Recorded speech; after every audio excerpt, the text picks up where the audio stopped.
ఒరే త్రిదేవ్, ఇన్ని రోజులు మంచిగా నటించింది కేవలం ఆస్తి కోసమే. అదే దక్కనప్పుడు ఇంక తెగించడమే. అనుకున్నది సాధించడం కోసమే ఇన్నాళ్ళు అణిగిమణిగి ఉన్నాం. కానీ ఇప్పుడు ఈ కేశవ విశ్వరూపం ఏంటో చూపించాల్సిన సమయం వచ్చింది. చూపిస్తాను. అందులో ముందు బలయ్యేది ఆ లడ్డుగడే.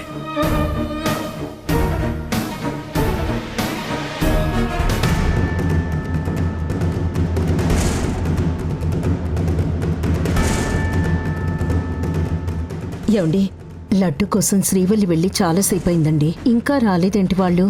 వస్తాడు సీత, నువ్వు కంగారు పడకు. లడ్డు ఎక్కడికి వెళ్ళాడు, ఎక్కడున్నాడు శ్రీవల్లికి తెలియలేదేమోనండి. ఒకసారి శ్రీవల్లికి కాల్ చేయండి. అలాగే. ఇదిగో శ్రీవల్లి ఫోన్ చేస్తుంది. అమ్మ శ్రీవల్లి. నాన్న, లడ్డు మామ ఎక్కడ కనపడలేదు. కనపడలేదా? అవును నాన్న, అసలు ఎక్కడికి వెళ్ళుంటాడో తెలియట్లేదు. మామూలుగా లడ్డు రెగ్యులర్గా వెళ్లే ప్లేసెస్లో వెతికావమ్మా? వెతికాను నాన్న, తెలిసిన వాళ్ళని కూడా అడిగాను. వాళ్ళకు కూడా లడ్డు మామ కనపడలేదంట. లడ్డు మామకి పెద్దగా ఫ్రెండ్స్ కూడా ఎవరూ లేరు. ఇప్పుడు తను ఎక్కడికి వెళ్ళాడో ఏంటో అర్థం కావట్లేదు. శ్రీవల్లి, మనకి స్వీట్స్ ఎక్కువగా ఆర్డర్ ఇచ్చే రాకేష్ గారు లడ్డుకి మంచి ఫ్రెండ్.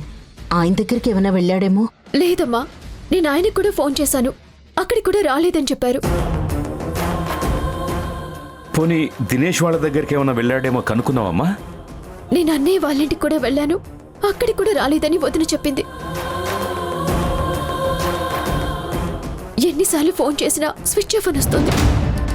శ్రీవల్లి, మన పాతింటి దగ్గర ఒక పార్క్ ఉంది కదా, అక్కడ చూసావా? ఇప్పుడు అక్కడికి వెళ్తున్నానమ్మా. ఆ చుట్టుపక్కల కూడా వెతికి చూస్తాను. సరేనమ్మా, కొంచెం జాగ్రత్తగా వెతుకు. అలాగే నాన్న. శ్రీవల్లి, లడ్డు కనపడగానే వెంటనే ఫోన్ చేయి, మర్చిపోకు. సరేనమ్మా, ఉంటాను.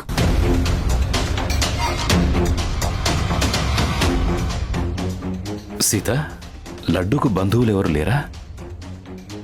వాడికి నా అనేవాళ్ళు ఎవరూ లేరండి. 23 సంవత్సరాల క్రితం నాకెవ్వరూ లేరక్క అంటూ నా దగ్గరకు వచ్చాడు. అప్పటి నుండి వాడికున్న ఫ్యామిలీ మనం మాత్రమే. మనం తప్ప వాడికి ఇంకెవ్వరూ లేరు. ఎన్ని సంవత్సరాల్లో అనాథ అనే ఆలోచన వాడి మనసులోకి రాకుండా సొంత తమ్ముడి కంటే ఎక్కువగా చూసుకున్నాను. కానీ ఈరోజు ఆర్తిక్ కేశవులు వాణ్ణి అనాథ అంటూ నానా మాటలనేసరికి తట్టుకోలేకపోయాడు. అందుకే ఇల్లొదిలి వెళ్ళిపోయాడు. వాడెక్కడికి వెళ్ళిపోయాడు, ఏమైపోయాడు అని నాకు భయంగా ఉందండి. నువ్వు భయపడకు సీత, లడ్డూకి ఏం కాదు. గాయపడ్డ మనస్సు ఒంటరితనాన్ని కోరుకుంటుంది. అందుకే ఇంటి నుంచి బయటికి వెళ్ళినట్టున్నాడు. ఆ బాధ తగ్గిపోయాక తిరిగి ఇంటికి వచ్చేస్తాడు. లడ్డు ఇంట్లో వాళ్ళందరి గురించి ఆలోచిస్తూ అందరూ నా వాళ్లే అని మనతో కలిసి ఉండాలనుకున్నాడు. కానీ ఈరోజు వాడు పరాయివాడన్నట్టుగా కేశవ ఆర్తిలు మాట్లాడారు. ఆ విషయంలో నేను కూడా చాలా బాధపడుతున్నాను. ఆర్తికి ఆవేశం ఎక్కువ, కేశవికి దుడుకుతనం ఎక్కువ. వాళ్ళకి అహంకారం తప్ప మనుషుల విలువ, బంధాల విలువ తెలియదు. ఒక రకంగా ఈరోజు లడ్డూకు జరిగింది మంచికే అనుకోవాలి. ఏంటండి మీరు మాట్లాడేది? వాణ్ణంత దారుణంగా అవమానించాక జరిగింది వాడి మంచికే అంటారేమిటి? అవును సీత, ఒక్కోసారి తాత్కాలికంగా మనకు జరిగే చెడు కూడా అంతా మంచికే దారితీస్తుంది. అలాగే లడ్డూకి మంచి జరగడం కోసమే ఈ గొడవ జరిగింది. లడ్డూకి నేను చేసిన అన్యాయం ఏంటో నాకు తెలిసొచ్చింది. అందుకే ఆ దేవుడు ఆర్తి రూపంలో నేను చేయాల్సిన కర్తవ్యాన్ని నాకు గుర్తు చేశాడు. మనం లడ్డూకేం అన్యాయం చేశామో మీకు దేవుడు ఏ విషయం గుర్తు చేశాడో నాకేం అర్థం కావట్లేదండి. లడ్డూని రానివ్వు, అన్ని నీకే అర్థమవుతాయి. లడ్డూని ఇంకెప్పుడు ఎవరు అనాథ అనకుండా చేస్తాను. లడ్డూ పరాయివాడు కాదు, ఈ ఇంట్లో ఫ్యామిలీ మెంబర్ అని అందరూ అర్థం చేసుకునేలా చేస్తాను. మీరేం చేయాలనుకుంటున్నారు? ఇప్పుడు చెప్పను సీత, లడ్డూ వచ్చాక నేను చేయాలనుకుంది చేసి చూపిస్తాను. లడ్డు కూడా చాలా సంతోషపడేలా చేస్తాను.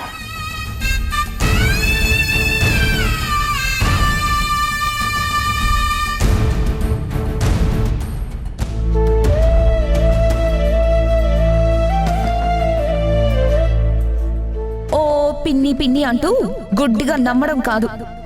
ఆవిడ అసలు క్యారెక్టర్ ఏంటో తెలుసుకో. నా మొగుడే నన్ను కొట్టడు, ఆఫ్టర్ ఆల్ ఇంటి కుక్కవి నువ్వు నన్ను కొడతానంటావా? నిన్ను చంపేస్తాను. ఆర్తి ఆర్తి ఆర్తి ఆర్తి తంగచ్చి నాకు అమ్మ కన్నా ఎక్కువ. నన్ను అన్నాదా అన్నారని కేశవ ఆర్తుల మీద తను సీరియస్ అయ్యింది. కానీ వాళ్ళు తంగచ్చిని కూడా బాధపడేలా మాట్లాడినారు. నా వల్ల తను మాటలు పడినాది.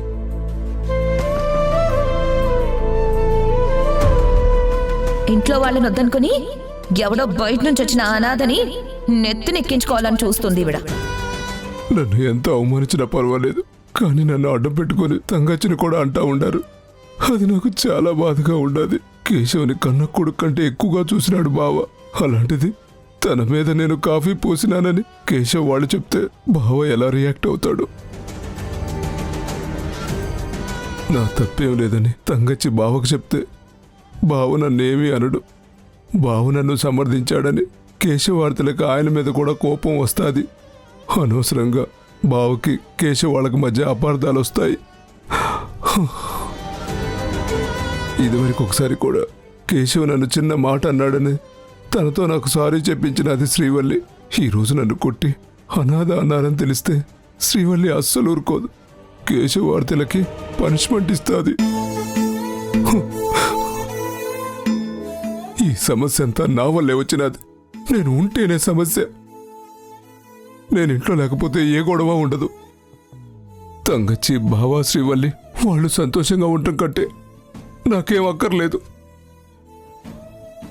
నేను ప్రాణాలతో ఉండకూడదు, అదే కరెక్ట్. అప్పుడే ఎవరికి ఏ ప్రాబ్లం ఉండదు.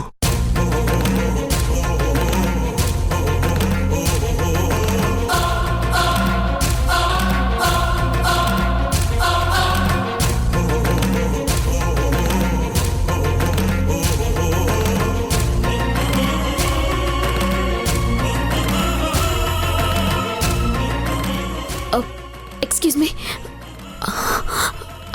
ఈ ఫోటోలో ఉన్న వ్యక్తిని మీరు ఏమైనా చూసారా? చూశానండి. ఆ కొండపైకి వెళ్ళారు. కొండపైకా? మా మాట ఎందుకు వెళ్ళాడు? Okay, thank you. అలాగేనండి. మా అమ్మ కొండపైకి ఎందుకు వెళ్ళినట్టు?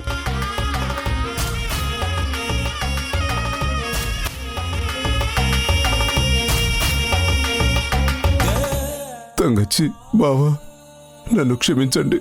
శ్రీవల్లికి అండగా ఉందామనుకున్నారు కానీ ఉండలేకపోతున్నాను.